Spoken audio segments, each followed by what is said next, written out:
ಇಡೀ ರಾಜ್ಯದಲ್ಲಿ ಕಳೆದ 2-3 ದಿನಗಳಿಂದ ನಿರಂತರವಾಗಿ ಧಾರಾಕಾರವಾಗಿ ಮಳೆ ಸುರಿತಾ ಇದೆ. 10-12 ಜಿಲ್ಲೆಗಳಲ್ಲಿ ಈಗಾಗಲೇ ದೊಡ್ಡ ಮಟ್ಟದಲ್ಲಿ ಪ್ರವಾಹ ಆಗಿರ್ತಕ್ಕಂಥದ್ದು, ಜಲಾವೃತಗೊಂಡಿರ್ತಕ್ಕಂಥದ್ದು, ಸಾಕಷ್ಟು ಭೂಕುಸಿತಗಳಿರ್ಬೋದು, ಗುಡ್ಡೆ ಕುಸಿತ ಆಗಿರ್ತಕ್ಕಂಥದ್ದು, ಮಣ್ಣು ಕುಸಿತ ಆಗಿರ್ತಕ್ಕಂಥದ್ದನ್ನ ನಾವೆಲ್ಲ ಕಂಡು ಬರ್ತಾ ಇದೆ, ನೋಡ್ತಾ ಇದ್ದೇವೆ. ಅದರಲ್ಲೂ ಕೇರಳದಲ್ಲಿ ವಯನಾಡಿನಲ್ಲಿ ನಮ್ಮ KR ಪೇಟೆ ಮೂಲದ ಗ್ರಾಮದ ಒಬ್ಬರು ಅಜ್ಜಿ, 55 ವರ್ಷದ ಹೆಣ್ಣುಮಗಳು, ಜೊತೆಯಲ್ಲಿ 2.5 ವರ್ಷದ ಒಬ್ಬ ಬಾಲಕ ನಿಹಾಲ್ ಅಂತ ಮೃತಪಟ್ಟಿರ್ತಕ್ಕಂಥದ್ದು ನಿಜಕ್ಕೂ ಕೂಡ ಒಂಥರ ಕರುಳು ಕೀಳ್ತಕ್ಕಂಥ ಒಂದು ದೃಶ್ಯ. ಭಾಳ ನೋವಾಗ್ತದೆ. ಎಲ್ಲ ಭಗವಂತನ ಆಟ. ಪ್ರಕೃತಿಯ ವಿಕೋಪಕ್ಕೆ ಸಾಕಷ್ಟು ಜನ ಇವತ್ತು ಬೆಳಗ್ಗೆ ನೋಡ್ತಾ ಇದ್ದೆ ಮಾಧ್ಯಮದಲ್ಲಿ, 271 ಜನ ಇವತ್ತು ಮೃತಪಟ್ಟಿರ್ತಕ್ಕಂಥದ್ದು. ಇನ್ನೂ ಕೂಡ ಕಾರ್ಯಾಚರಣೆ ನಡೀತಾ ಇದೆ.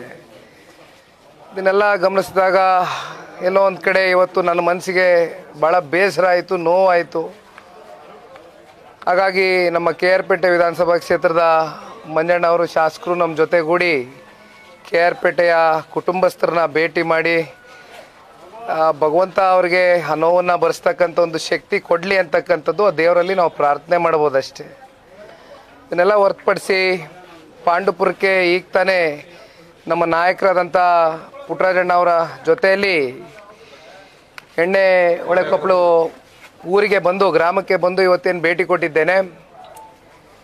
ಇಲ್ಲಿ ಮಾನ್ಯ ಪುಟ್ಟರಾಜಣ್ಣ ಅವರು, ಕುಮಾರಣ್ಣ ಅವರು ಈ ಬಾರಿ 2ನೇ ಬಾರಿ ಮುಖ್ಯಮಂತ್ರಿಗಳಾದಂಥ ಸಂದರ್ಭದಲ್ಲಿ, ಪುಟ್ಟರಾಜಣ್ಣ ಅವರು ಜಿಲ್ಲಾ ಉಸ್ತುವಾರಿ ಮಂತ್ರಿಗಳಾದಂಥ ಸಂದರ್ಭದಲ್ಲಿ 10 ಕೋಟಿ ರೂಪಾಯಿ ವೆಚ್ಚದಲ್ಲಿ ತಡೆಗೋಡೆಯನ್ನು ಕಟ್ಟಿರ್ತಕ್ಕಂಥದ್ದು ಈಗ ತಾನೇ ಪುಟ್ಟರಾಜಣ್ಣ ಅವರು ನನ್ನ ಗಮನಕ್ಕೆ ತಗೊಂಡು ಬಂದರು. ಅದನ್ನು ವೀಕ್ಷಣೆಯನ್ನು ಮಾಡಿದ್ದೇನೆ.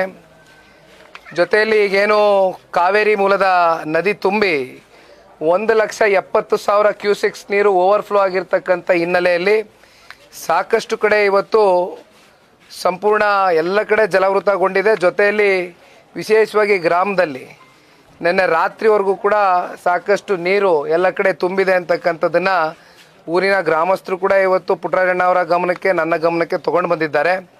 ಹಾಗಾಗಿ ಸಣ್ಣ ಪುಟ್ಟ ಕೆಲವೊಂದಷ್ಟು ಇನ್ನೂ ಬಾಕಿ ಇರ್ತಕ್ಕಂಥ ಕೆಲಸದ ಬಗ್ಗೆ ನಮಗೆ ಮನವರಿಕೆಯನ್ನು ಮಾಡಿದ್ದಾರೆ. ಮುಂದಿನ ದಿನಗಳಲ್ಲಿ ಅದು ಕೂಡ ಬಗೆಹರಿಸ್ತೀವಿ ಅಂತಕ್ಕಂಥದ್ದನ್ನು ಗ್ರಾಮದ ಎಲ್ಲ ಗ್ರಾಮಸ್ಥರಿಗೆ ಮಾನ್ಯ ಪುಟ್ಟರಾಜಣ್ಣ ಅವರು ಕೂಡ ವಿಶ್ವಾಸವನ್ನು ಮೂಡಿಸಿದ್ದಾರೆ.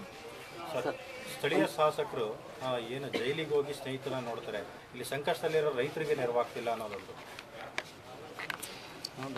ಈಗ ಅದ್ರ ಬಗ್ಗೆ ನಾನೇನು ಹೆಚ್ಚಾಗಿ ಪ್ರತಿಕ್ರಿಯೆ ಕೊಡ್ಲಿಕ್ಕೆ ಹೋಗೋದಿಲ್ಲಣ್ಣ. ಪಾಂಡುಪುರ ವಿಧಾನಸಭಾ ಕ್ಷೇತ್ರದ ಮತದಾರರು, ಪ್ರಜೆಗಳು ಅತ್ಯಂತ ಪ್ರಜ್ಞಾವಂತರು, ಬುದ್ಧಿವಂತರು. ಅದರಲ್ಲೂ ವಿಶೇಷವಾಗಿ ಇಡೀ ಮಂಡ್ಯ ಜಿಲ್ಲೆಯಲ್ಲಿ ಭಾಳ ಪ್ರಜ್ಞಾವಂತಿಕೆಯಿಂದ ನಡ್ಕೊಳ್ತಕ್ಕಂಥ ಜನತೆ ಮಂಡ್ಯ ಜಿಲ್ಲೆ ಜನತೆ. ಹಾಗಾಗಿ ಇವತ್ತು ನಾವು ಪುಟ್ಟರಾಜಣ್ಣ ಅವ್ರ ಬಗ್ಗೆ ಹೇಳಬೇಕಾಗಿರ್ತಕ್ಕಂಥದ್ದು ಏನೂ ಇಲ್ಲ. ಇವತ್ತು ಬಹುಶಃ ಈ ಗಿಡ ಮರಗಳೇ ಇವತ್ತು ಪುಟ್ಟರಾಜಣ್ಣ ಅವರು ಮಾಡಿರ್ತಕ್ಕಂಥ ಒಂದು ಅಭಿವೃದ್ಧಿ ಬಗ್ಗೆ ಮಾತನಾಡ್ಬೋದು. ಮಾತು ಬಂದರೆ ಅವೇ ಮಾತಾಡ್ತವೆ. ಆ ಮಟ್ಟಕ್ಕೆ ಇವತ್ತು ಪುಟ್ಟರಾಜಣ್ಣ ಅವರು ಹಲವಾರು ವರ್ಷಗಳಿಂದ ಈ ಕ್ಷೇತ್ರದ ಸರ್ವತೋಮುಖ ಅಭಿವೃದ್ಧಿಗೆ ಸೇವೆಯನ್ನು ಸಲ್ಲಿಸಿರ್ತಕ್ಕಂಥದ್ದು ಇಲ್ಲಿರ್ತಕ್ಕಂಥ ಕ್ಷೇತ್ರದ ಜನತೆಯ ಒಂದು ಮನಸ್ಸಿನಲ್ಲಿದೆ. ಬಹುಶಃ ಮುಂದಿನ ದಿನಗಳಲ್ಲಿ ಮತ್ತೊಮ್ಮೆ ಪುಟ್ಟರಾಜಣ್ಣ ಅವರು ಉಸ್ತುವಾರಿ ಮಂತ್ರಿಗಳಾಗಿ ಜಿಲ್ಲೆಯ ಜನತೆಯ ಒಂದು ಸೇವೆ ಮಾಡ್ತಾರೆ ಅಂತಕ್ಕಂಥದ್ದು ನಾವೆಲ್ಲ ನಿರೀಕ್ಷೆ ಇಟ್ಕೊಂಡಿದ್ದೀವಿ.